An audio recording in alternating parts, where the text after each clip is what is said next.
Hey there, and welcome to Real World Tarot, a podcast that aims to remove the smoke and mirrors and bring tarot into real life. Your life. This podcast is hosted by me, Karen of Little Orchid Tarot. I'm a tarot reader, intuitive, and lightworker who works with the tarot every single day on Fiverr.com. I'm excited to explore the energy of the cards with you, particularly how they show up in everyday life, as people, situations, and as energies you might want to embody.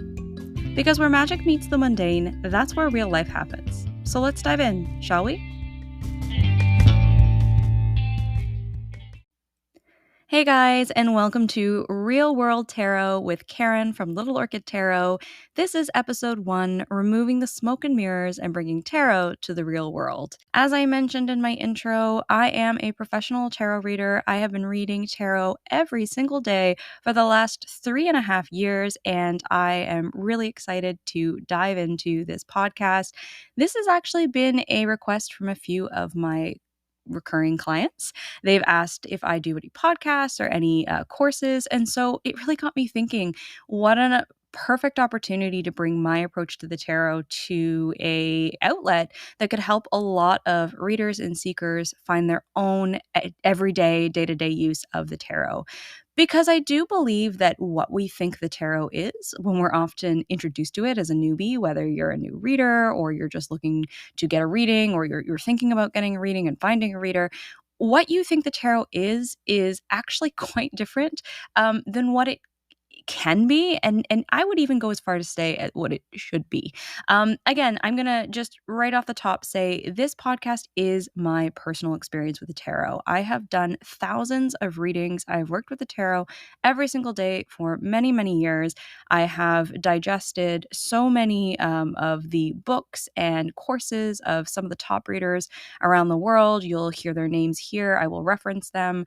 And really, this is my takeaway of how I approach the tarot to help myself as I use the cards and others manifest the future that they desire by taking bold, brave, courageous, intuitive actions through the compass that is the tarot through the cards.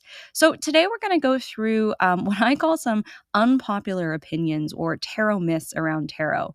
And that is really comparing how the media portrays the tarot and how it actually shows up when you get a reading and what are the differences there? What does that mean? And I do call them unpopular opinions because a lot of us, when we approach the tarot, we want that single source of truth. We want that, tell me that it's going to work out, tell me I'm going to get the guy, tell me I'm going to get the job. And it's a sit back and wait approach that is not really realistic by any means. So let's dive into those today. You can get a sense of how I approach the cards. And I would also say how we're going to approach the cards in this podcast, because really what this podcast is going to be about is exploring each card, each suit, and each character, how they show up in our everyday. And that's your everyday. So how do these cards actually show up as people, as opportunities, as challenges? And I think most importantly, how you can work with them to make those intuitive, brave decisions to create that future that you desire. So, without further ado, let's hop into it. Let's get into what is the tarot and how does it show up in our everyday. All right, so I'm going to take you through an incredibly brief history of the tarot. If you're looking for more information here, I can highly recommend The Holistic Tarot by Benabel Wen. A lot of the information that I'm pulling here is from her introduction to tarot, and it's a fantastic resource. So, the earliest forms of playing cards originated in China somewhere between 600 and 900 AD. But it was by about 1300 AD when we start seeing Egyptian playing cards with 4 suits coming and emerging out into the world. We have the sticks, the cups, the swords, and the coins. If you know a modern day tarot card, we have the wands, the cups, the swords, and the pentacles. So already at the 1300 mark in our history, we're starting to see this popular style emerge. By the mid 1400s, the Italian Renaissance had brought the cards into the popular and the form that we also know today, that 78 card deck with the major and minor arcana, as well as the 4 suits. The Italians were playing a game called tarocchi, and so The tarot cards at this point were actually not for divinatory purposes. They were a game, and there's not a lot of history on what the rules of this game were. We do know that at some point the cards were picked up and spread across Europe as a divinatory purpose versus a game. So, how did we go from the game to divination? Well, verifiable records of the tarot show that it was used for divination in and around the 1700s. So, we do have a bit of a gap between the 1400s and 1700s. But popular myth purports that the tarot evolved during this time from the European gypsies who interpreted the playing cards as a fortune telling system. Now, I am using the word gypsies here. I understand that is a derogatory term in the present day. However, I'm using it from the historical period, so please mind my language. In the 18th century, the Freemasons revived an interest in the tarot for the use of divinatory purposes, largely through the occult and mystic societies. And the one that I'm going to reference here is the Hermetic Order of the Golden Dawn. Now, as I mentioned, this is going to be a very quick history, so I won't get into the background of the Hermetic Order, but we did have a gentleman named A.E. Waite, who was an American born British poet and scholarly mystic, and he wrote extensively on occult and esoteric matters. He joined the Hermetic Order in 1891 and was a member of the Knights Templar. So here he is, he's in the Hermetic Order and he's getting into divination and learning and experimenting with all of these different ways and methods of divination. And he meets Pamela Coleman Smith, who is a bohemian artist. And she happens to be female, which is very odd and very, very out there for the time. But she was commissioned as the artist for A.E. Waite's deck. And therefore, we have the tarot of the modern day, the Rider-Waite-Smith deck.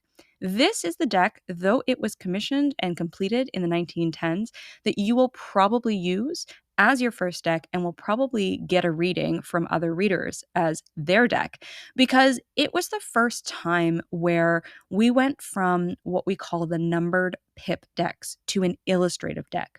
So, for example, a numbered pip is when you're playing with a regular deck, you would have the six of diamonds. There's six diamonds on the card.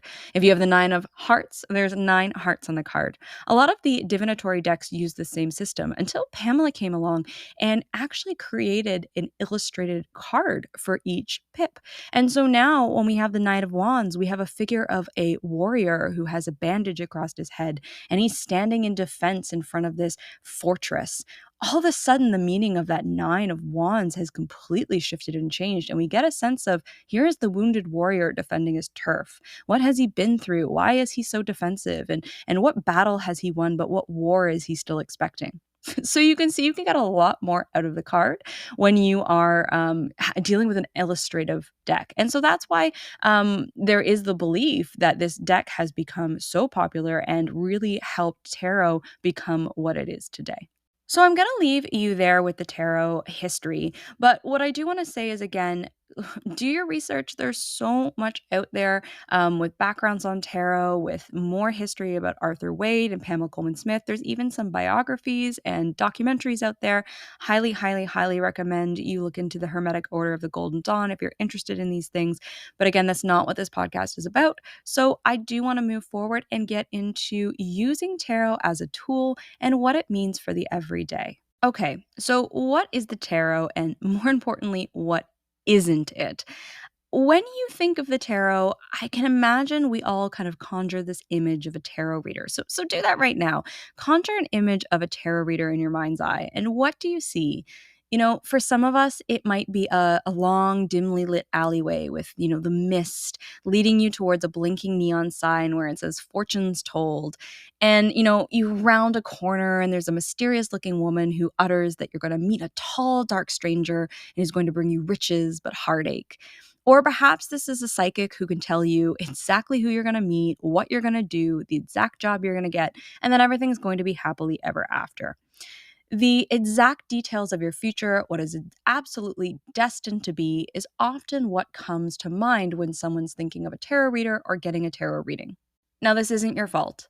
It's what the media has placed in your subconscious for years, and unfortunately, there are still shady readers out there who are more than happy to prey off of our deepest desires and our deepest fears. So, I wanted to get down into 3 unpopular opinions, myths around the tarot, and how we can bring some of these to light and learn to work with the tarot as a tool for manifestation and conscious choices. Now, the following stems from my personal belief and practice. It may not reflect the view of all readers, but it definitely comes from experiences of using the cards, growing, and learning from not just my own experiences, but the prominent readers I admire, like Teresa Reed the Tarot Lady, Bennabelle Wen, Rachel Pollack, the list goes on. So, again, please take this as my personal view, but I do hope it helps you understand how you can use the tarot in a real world sense. Unpopular opinion number one: the tarot is not going to do the work for you. Life doesn't just fall into your lap, and we know this. However, there's a lot of folks who approach a tarot reading and want that silver bullet approach to what's going to happen to me. Is that perfect job going to fall into my lap? Is that perfect relationship going to reveal itself to me? When's Johnny going to walk through the door? When am I going to get that promotion? But the tarot should never and will never prescribe a sit back and relax solution to your problem. What the tarot reading will do, however, is uncover the energy or events that you could be either carrying with you from your past or what's around you now.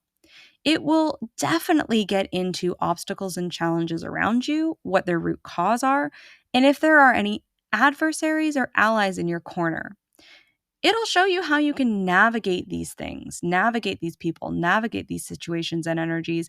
And it'll also show you a potential future, yes, should nothing change. So notice that emphasis on no change.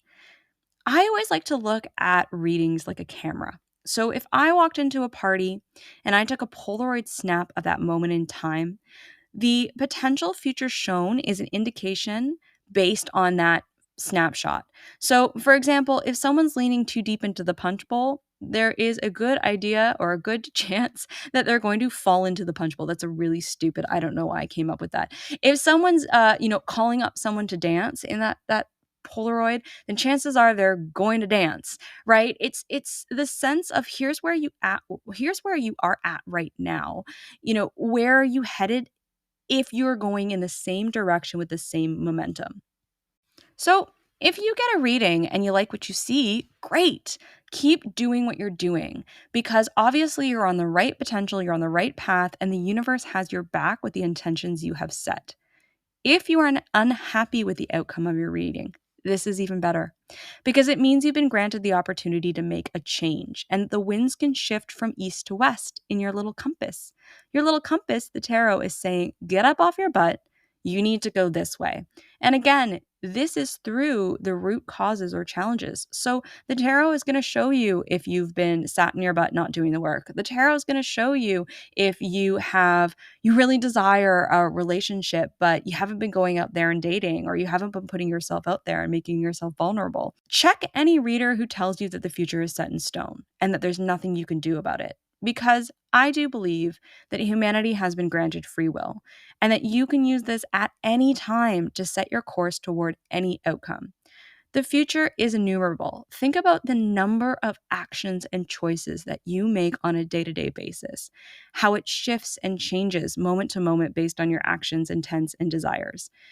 How could it be possible that we are set on one course of momentum, one course towards one destiny, when in just a single day, think about all the changes and choices and action steps you take or don't take, and how that can lead you to different outcomes, different people, different situations. So I like to say, and again, unpopular opinion, the tarot is not Google Maps, okay? The tarot is an old school compass. That tarot is going to say you're pointed east or west, north or south. It is not going to tell you the address and how to get there. So think of the tarot as a tool to say, this is where you're going, this is where you're headed, this is what's around you. Now, how are you going to work with this energy? What choices are you going to make today, tomorrow, and the next day to either continue this momentum or to make changes that you need to get where you need to be? Okay, so at this point, I'm sure you're thinking, okay, Karen, can tarot predict the future or what? Absolutely, it can. But I also think that you have to be open to it. And here's what I mean by that. Unpopular opinion number 3: it's best to approach your reading without an attachment to an outcome. If I had a dollar for every seeker who told me, oh, well, that reading can't be accurate because I'd be rich and I would stop working. Because in order to get the most out of your reading, it is literally the best thing you can do to go into it without an attachment to a particular outcome. You sat down to learn what's on your way to you, right? Then don't deny that future message because it doesn't resonate what you think you know to be true now. And by the way, that does include how does he or she feel about me questions. We all know that life can change within an instant, and that tarot has this uncanny way of framing the future in ways that we can't imagine now. So, for example, in a year ahead reading, remember that some of the energy that the reader could be giving to you might come to pass in like 11 to 12 months. That could be the potential for a move, or your job situation changing, or a long term romance coming through.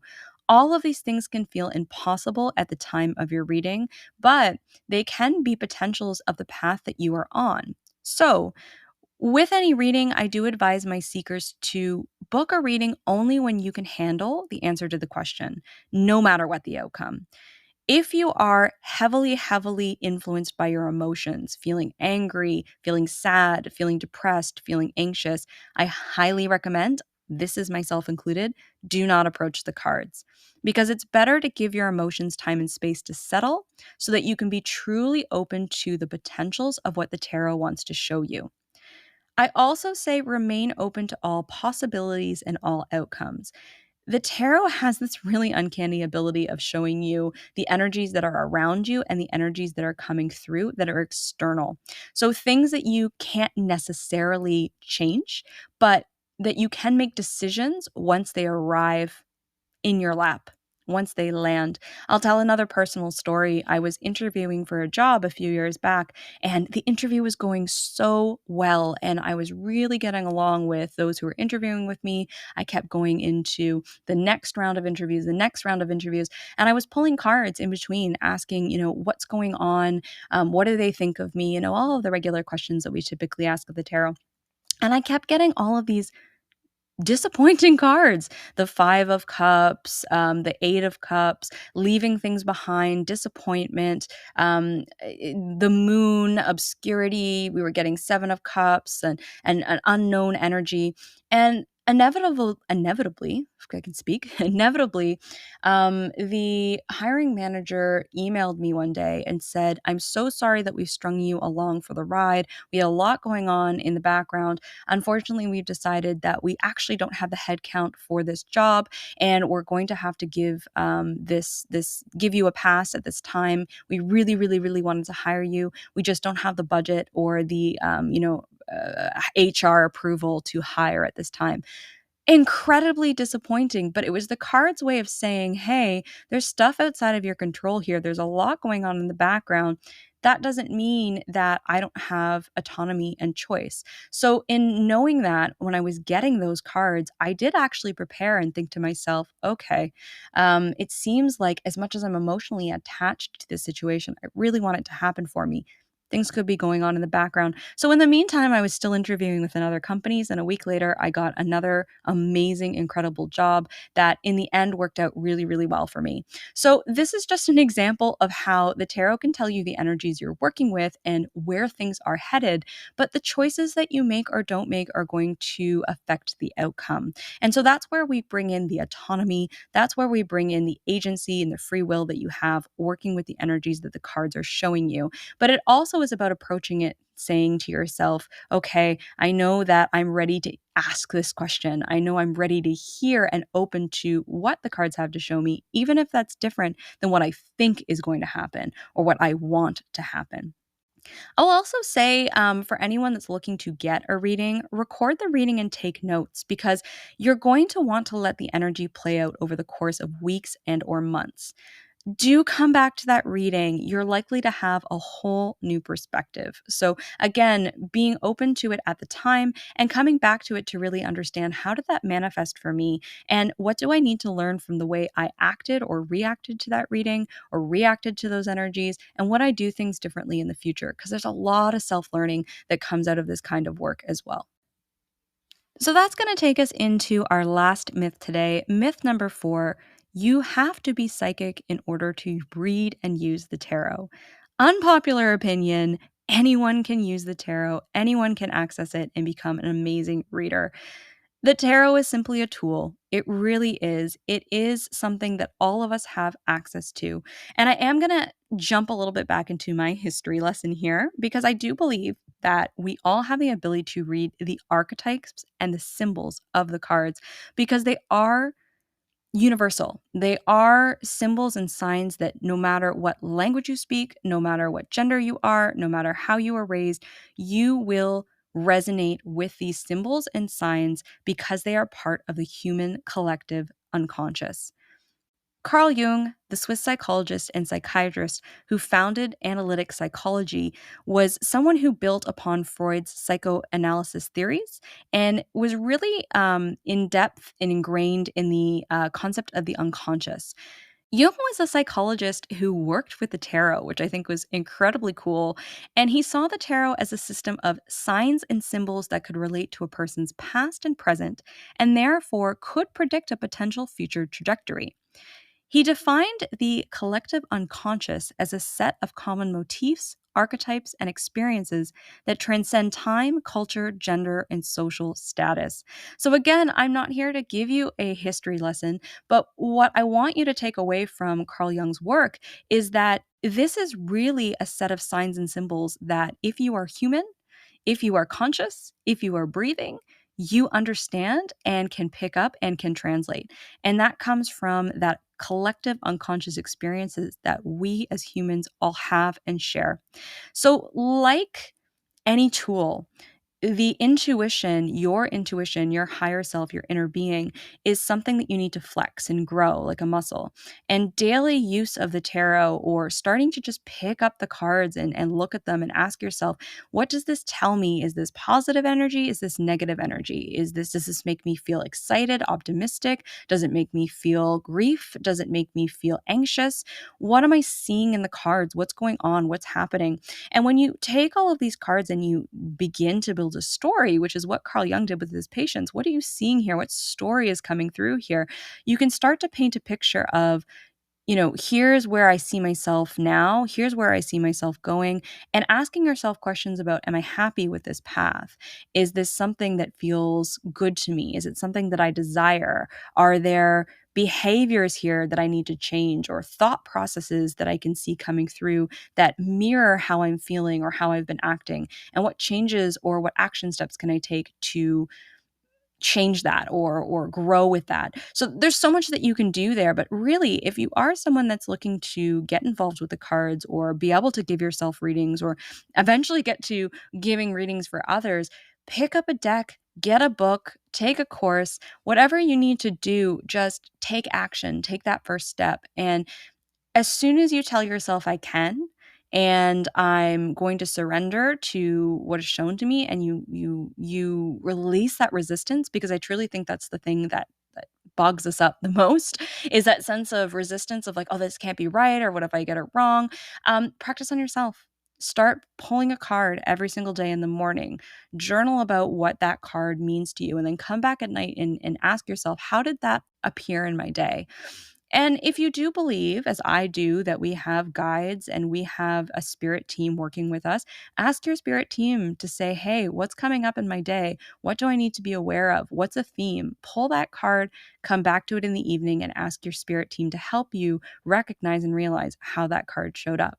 Pair that with a book or two, a course, take it at your own pace. Work with the tarot every single day, and you will be amazed at how your intuition grows, how you begin to trust yourself, and how you begin to see it as a tool for, again, empowered decision making. How are these showing up as real people, as situations? How am I working with them? And what do I need to learn for the future? So, if you guys are still with me, thank you for listening to my rambling. I couldn't wrap my last episode without giving you a taste of, what's to come and where we'll be headed. I am going to start with the Suit of Pentacles for this podcast. If you're familiar with any tarot book, sort of any course in the tarot, it typically starts with the wands, which are considered the springtime or fire energy. It is spring here, and I am going to hop right into the pentacles because I want to get the grounded approach. I couldn't do real world tarot without focusing on the most grounded suit of the tarot, the earth energy, and that is the suit of pentacles. So that is relating to things like bodily health, money, finance, and anything tangible in the world. So I am going to do my first episode on the suit of pentacles. We will go through each card, how the suit of pentacles from the ace right up to the king is showing up in your everyday life. So is this showing up as a person? How are they showing up? How to work with that energy as a situation, and how that can translate into the decisions that you may want to make around that energy if it shows up in your reading. So I'm going to leave you here today, but I want to thank you so much for the opportunity to talk to you, to get to know you. And I'm really, really excited about this podcast and spending some time with you every week or every couple weeks. We all have a lot going on in our lives, so I will definitely show up as often as I can to spend some time with you.